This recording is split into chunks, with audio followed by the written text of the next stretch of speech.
Assalamualaikum warahmatullahi wabarakatuh. Selamat malam semuanya. Pada kesempatan kali ini, kelompok kami, kelompok 9 RUA, akan memaparkan materi dari buku The Art of Startup Fundraising yang pada bagian Understanding the Job Act dengan anggota kelompok yang pertama Fernanda Koirotulumah dengan NIM terakhir 051, Muhammad Raya Gumintang 062, dan Maulana Abdillah 087. Next. Yang pertama yaitu ada The Game Changer. Jobs Act sendiri itu adalah bagian dari Undang-Undang Amerika Serikat yang ditandatangani menjadi undang-undang oleh Presiden Barack Obama pada April 2012 yang mengubah 80 tahun peraturan sekuritas dan preseden hukum dengan melonggarkan peraturan yang ditetapkan oleh SEC. Dan tujuan dari Job Act itu sendiri yaitu memfasilitasi akses permodalan bagi startup dan usaha kecil, sekaligus memberikan kebebasan lebih kepada individu untuk mengontrol dan berpartisipasi pada peluang investasi dan pada akhirnya menambah lebih banyak lapangan pekerjaan bagi perekonomian. Next. Nah, sekarang Job Act itu sendiri secara khusus dipilih guna meningkatkan penciptaan lapangan kerja di Amerika dan pertumbuhan ekonomi dengan meningkatkan akses pasar modal publik untuk perusahaan-perusahaan yang sedang berkembang. Terdapat 7 titel Job Act itu sendiri. Yang pertama ada membuka kembali pasar modal Amerika untuk perusahaan berkembang, akses permodalan untuk pencipta pekerjaan. Yang ketiga ada crowdfunding. Yang keempat ada pembentukan modal perusahaan kecil. Yang kelima ada fleksibilitas pertumbuhan perusahaan swasta. Yang keenam ada ekspansi modal. Dan yang ketujuh ada sosialisasi tentang perubahan hukum. Di sini kita akan membahas 4 titel saja. Next. Nah, title yang pertama.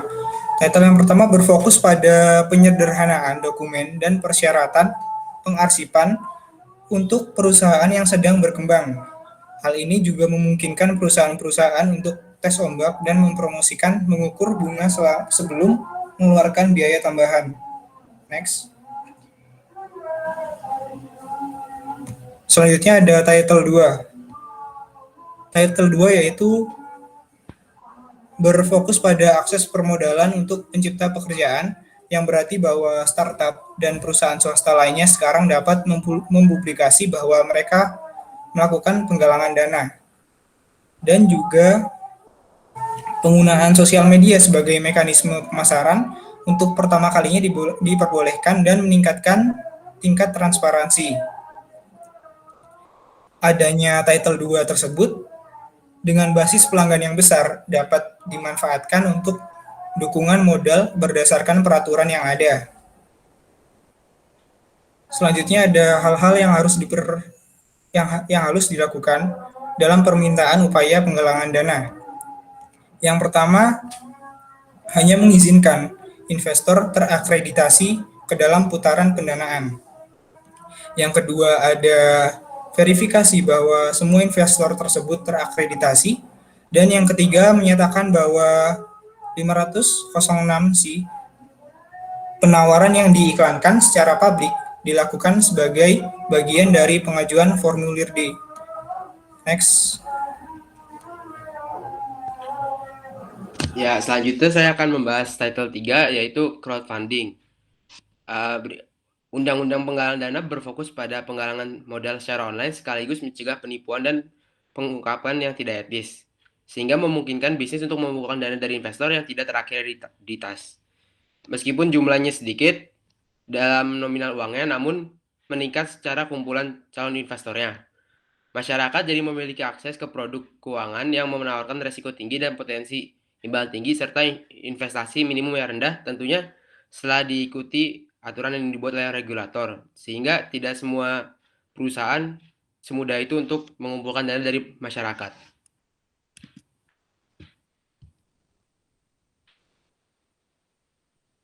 Baik, selanjutnya saya akan menjelaskan terkait title 4, terkait pembentukan modal perusahaan rintisan.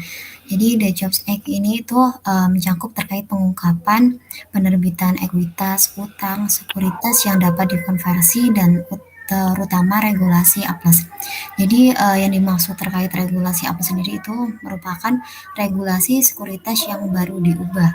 Jadi di mana regulasi ini tuh dapat diandalkan oleh perusahaan untuk mengumpulkan dana hingga 50 juta dolar dari para investor baik yang terakreditasi dan tidak terakreditasi. Next. Nah, terkait perbedaan dari SEC sama regulitas apes dari The Jobs Act ini tuh yang pertama, di mana terkait pendanaan dari SEC itu memperkirakan hanya 26 penawaran yang dilakukan setiap tahun dan batas pendanaan hanya sebesar 5 juta dolar.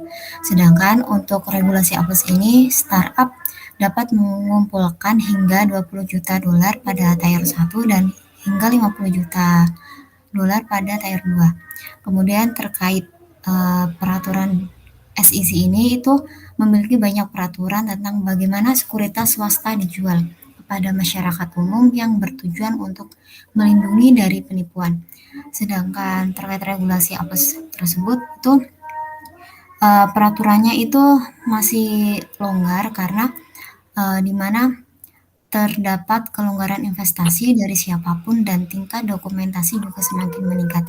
Jadi hal ini bisa memungkinkan terjadi penipuan. Next. Nah, misalkan startup masih ingin mempertimbangkan untuk meningkatkan modal menggunakan regulasi APES ini, terdapat beberapa cara untuk memaksimalkan regulasi APES. Yang pertama yaitu dengan bermitra dengan platform pendanaan berpengalaman, di mana platform pendanaan ini itu harus memiliki pengetahuan untuk melakukan kenaikan keuntungan.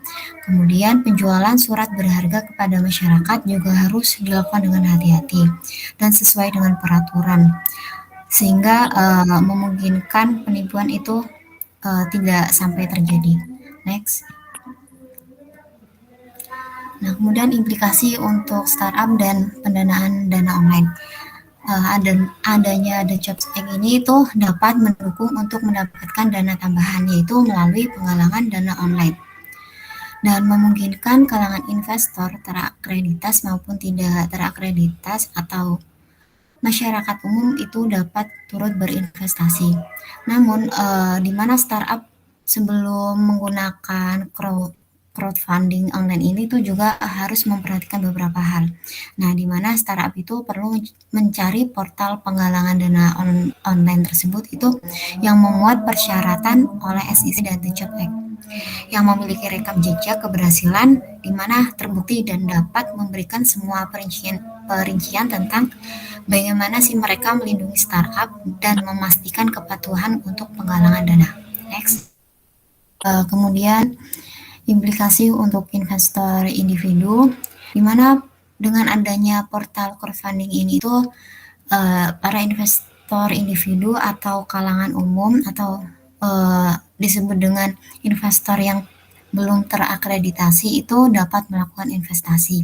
Dan melalui portal ini itu investor individu itu diberi kebebasan dalam mengalokasikan jumlah yang akan diinvestasikan.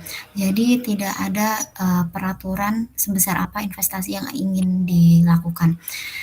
Kemudian dengan adanya portal crowdfunding ini tuh individu dapat melakukan diversifikasi untuk mengurangi jumlah resiko. Jadi di mana mereka ketika ingin melakukan investasi itu melalui portal ini akan lebih terjamin juga. Nah, sekian dari presentasi kelompok 9. Kurang lebihnya mohon maaf. Wassalamualaikum warahmatullahi wabarakatuh.